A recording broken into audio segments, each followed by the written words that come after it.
Pokud se člověk umí dobře dívat, objeví zajímavá místa prakticky kdekoliv. Příkladem budiž třeba město Štětí, které má většina z nás spojené s Papírnou.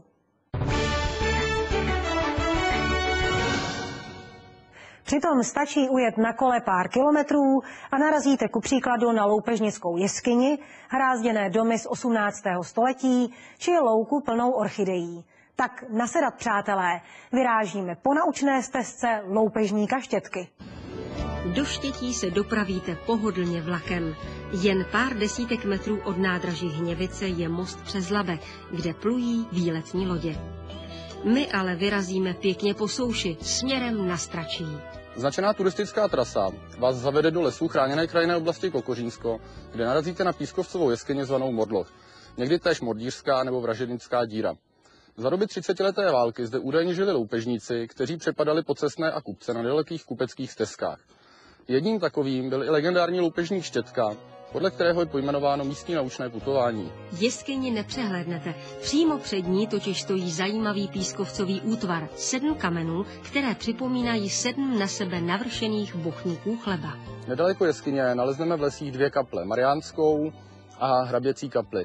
Hraběcí kaple byla postavená na památku tragického úmrtí hraběte Johana Vratislava Kleryho ze Smědovic, kterého zde 17. ledna roku 1720 jeho poddaní zavraždili a oloupili. Tím se mu pomstili za jeho krutost, kterou na nich páchal.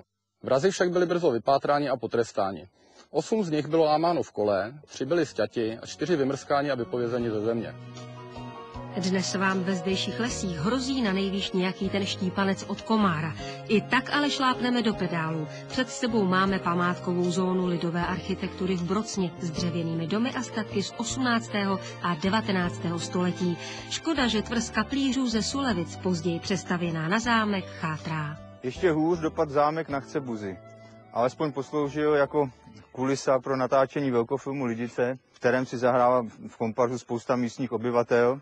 Hlavní dominantou obce a širokého podříbského okolí je kostel. Stojí zde od roku 993, pravděpodobně ho nechal vystavit kníže Boleslav II. A tím pádem je obec považována za jednu z nejstarších v místním regionu. Kostel původně dřevěný, později vyhořel a byl přestavěn Pachtej z Rájova na tento barokní svatostánek.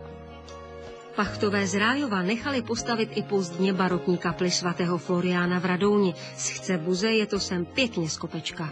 Vesnička Radouň za Malou Zajížďku určitě stojí.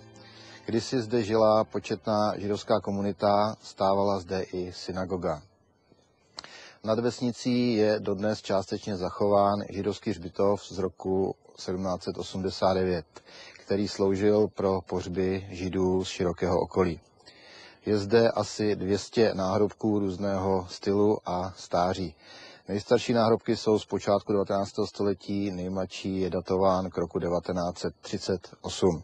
Součástí hřbitova je i 8boká novorománská obřadní síň s koplovitou střechou, která dnes slouží k pořádání výstav.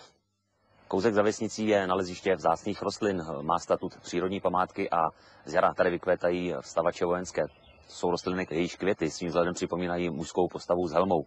Kromě vstavače ale zde můžeme najít i další vzácné rostliny, například sasanku lesní nebo koniklec luční český a další vzácné rostliny suchomilných lučních společenstev.